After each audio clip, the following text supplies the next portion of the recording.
How to install the TeslaLink Pro. Insert the SIM card into the card slot.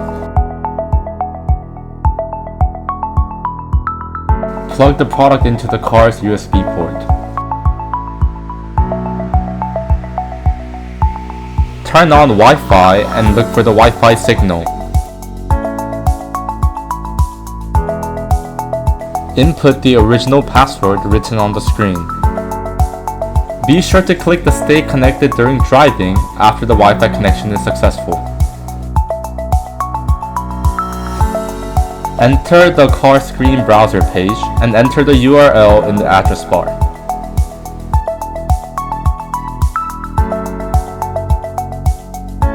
Click on the top right corner to bookmark the site.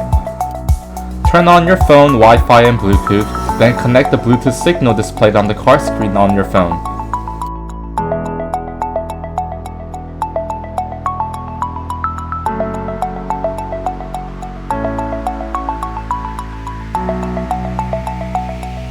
Once paired up, your phone should automatically connect to your Tesla.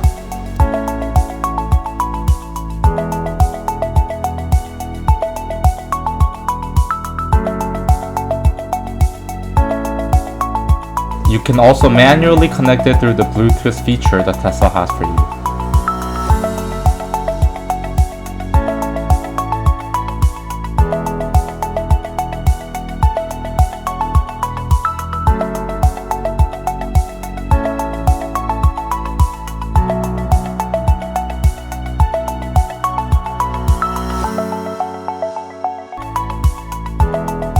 Hey Siri, call Tony.